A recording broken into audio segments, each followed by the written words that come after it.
O Senhor é meu pastor, nada me faltará. Deitar-me faz em verdes pastos, guia-me mansamente a águas tranquilas.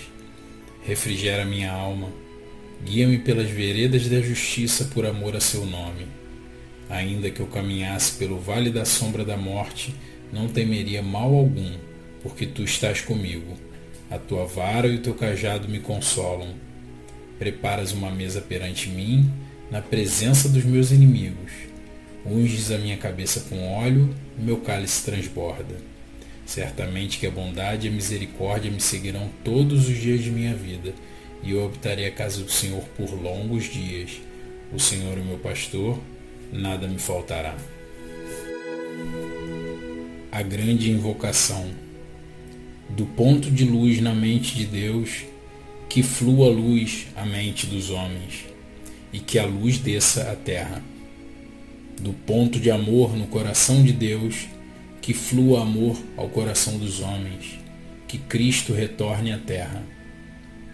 Do centro, onde a vontade de Deus é conhecida, que o propósito guie as pequenas vontades dos homens, propósito este que os mestres conhecem e servem. Do centro a que chamamos a raça dos homens, que se realize o plano de amor e de luz e feche a porta onde se encontra o mal. Que a luz, o amor e o poder restabeleçam o plano divino sobre a terra hoje e por toda a eternidade. Que assim seja.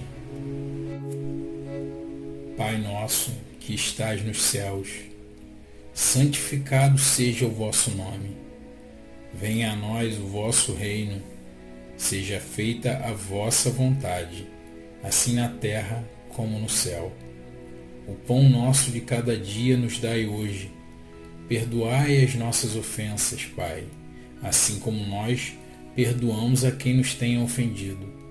E não nos deixeis cair em tentação, mas livrai-nos de todo o mal, que assim seja. Ave Maria, cheia de graça, o Senhor é convosco. Bendita sois vós dentre as mulheres, e bendito é o fruto do vosso ventre, Jesus. Santa Maria, Mãe de Jesus, rogai a Deus por nós, pecadores, agora e na hora do nosso desenlace. Que assim seja. Abrindo o nosso Evangelho de hoje, nós rogamos a fonte da vida que nos oriente no alcance da consciência una e de perfeita comunhão com o todo. Que as trevas da ignorância do império do ego sejam transmutadas pela luz do desabrochar do Cristo interno em nossas vidas. Ó Maria, Mãe Maria, consola os aflitos, restaura a fé nos corações desenganados, rompe os grilhões da dor com o bálsamo da necessária compreensão.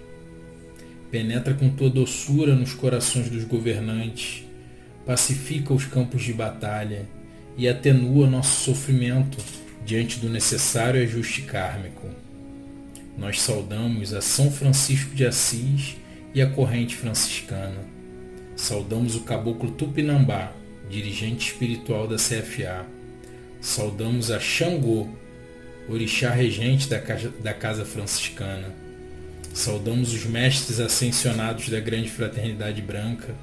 Saudamos o Cristo e rogamos que nos envie seus mensageiros para o auxílio dos irmãos encarnados e desencarnados neste momento acompanham o nosso Evangelho. Pedimos por todos que aqui se fazem presentes em busca de alívio para suas dores e compreensão para seus intelectos. Pedimos pela paz no mundo, pela paz entre povos e nações, pela paz entre governantes e governados, pela paz em nossos lares, pela paz nos nossos bairros e que a paz se faça presente principalmente em nossos corações. Pedimos por todos aqueles que contribuem para a manutenção dos trabalhos da Casa de Francisco de Assis e por todos que colaboram com a creche Santa Clara. Pedimos pelos doentes da mente, da carne e do espírito, que encontrem sua cura em Cristo.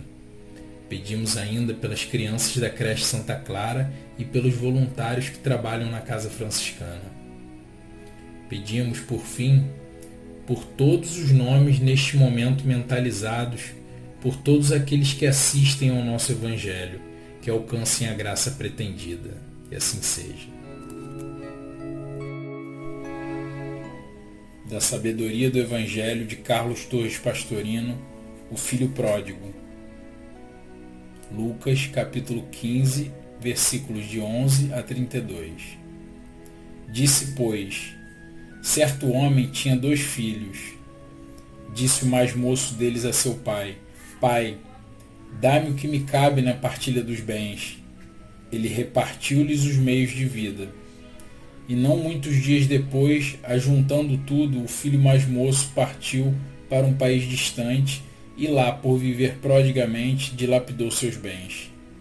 Tendo gasto tudo, sobreveio grande fome àquele país e ele começou a sofrer privações. E saindo, ligou-se a um dos cidadãos daquele país, que o enviou a seus campos a apacentar porcos. E queria fartar-se das alfarrobas que os porcos comiam, e ninguém lhes dava. Mas caindo em si, dizia, quantos empregados de meu pai se fartam de pão, e aqui morro de fome. Levantando-me, irei a meu pai e dir-lhe-ei, Pai, errei contra o céu diante de ti. Já não sou digno de ser chamado teu filho.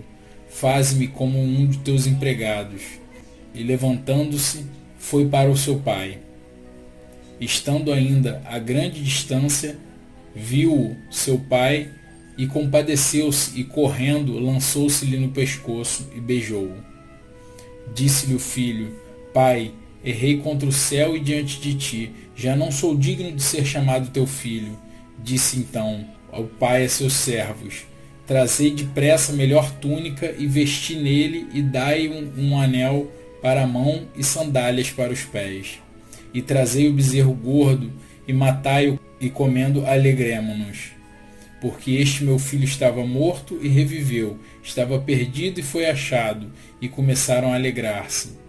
Seu filho mais velho, porém, estava no campo, e voltando, chegou a casa e ouviu as sinfonias e coros, e chamando um dos moços, perguntou-lhe o que era aquilo. Este disse-lhe, teu irmão chegou e teu pai matou o bezerro gordo, porque o recebeu com saúde. Aborreceu-se então e não queria entrar, mas saindo seu pai o convidava. Respondendo, porém, disse a seu pai, eis tantos anos te sirvo e nunca transgredi uma ordem tua e jamais me deste um cabrito para que me alegrasse com meus amigos. Mas quando veio esse teu filho, que te devorou os haveres com meretrizes, mataste para ele um bezerro gordo. Ele disse-lhe, porém, filho, tu sempre estás comigo, e tudo que é meu é teu. É preciso alegrar-se e rejubilar-se, porque teu irmão estava morto e reviveu, estava perdido e foi achado. Esse evangelho nos remete ao processo, que é o processo de individuação de uma centelha divina que vai se desprender da fonte e vai descer nos níveis vibratórios até encarnar.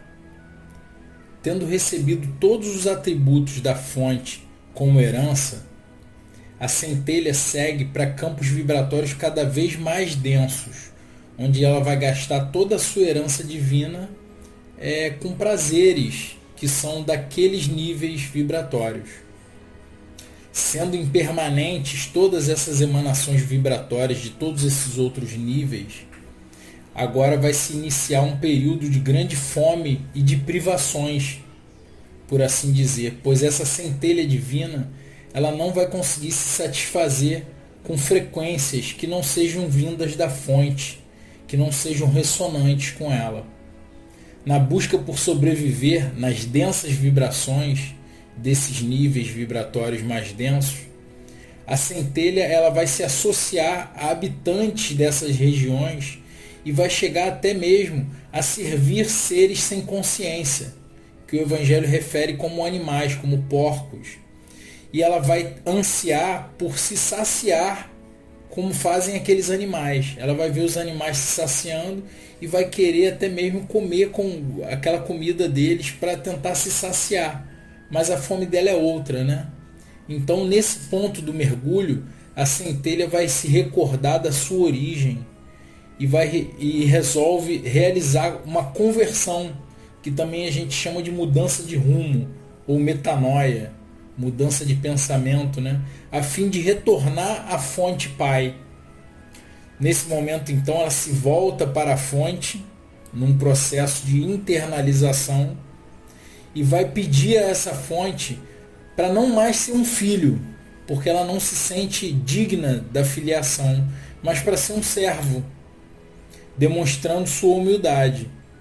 Ela quer apenas viver nos arredores da fonte, não quer mais ser tido por filho, mas ela quer viver só nos arredores da fonte para absorver aquela vibração e se saciar. Contudo, essa mesma fonte, ela reconhece nessa centelha a própria substância. E então ela manda que se revista essa centelha com uma túnica ungida, que é um corpo de luz, que completa o processo de cristificação dessa centelha que retorna para a fonte. E isso vai ser celebrado com muita alegria por parte da fonte. Ao final, vem uma lição que é dada pelo irmão mais velho, que demonstrou insatisfação com a recepção festiva que foi feita pela fonte, pelo pai, ao filho pródigo. Aquele filho que gastou toda a herança dele com meretrizes, com prazeres vãos, mas o pai vai fazer ver esse irmão mais velho que, como ele, o irmão mais velho, sempre esteve junto à fonte, ele sempre se beneficiou. Já esse irmão mais novo esteve distante e perdido na ilusão de outras vibrações. E agora ele retornou à sua verdadeira morada. Por isso é que foi feita toda uma recepção festiva para aquele que andou afastado da fonte e retornou. Essa é a lição desse evangelho desse dia. Nós esperamos que vocês tenham aproveitado essa lição, que vocês meditem fortemente na lição desse evangelho, que estejam todos em paz e que façam a sua conexão com a corrente franciscana, porque a corrente franciscana ela está nos nossos corações. Basta que nós façamos a nossa conexão vibratória com a corrente franciscana. Um grande abraço a todos. Oração de São Francisco. Senhor, fazei-me instrumento de vossa paz. Onde houver ódio, que eu leve o amor. Onde houver ofensa, que eu leve o perdão. Onde houver discórdia, que eu leve a união. Onde houver dúvida, que eu leve a fé. Onde houver erro, que eu leve a verdade. Onde houver desespero, que eu leve a esperança. Onde houver tristeza, que eu leve a alegria. E onde houver trevas, que eu leve a luz. Ó Mestre, faz que eu procure mais consolar que ser consolado, compreender que ser compreendido, amar que ser amado, pois é dando que se recebe, é perdoando que se é perdoado, e é morrendo que se nasce para a vida eterna. Que assim seja.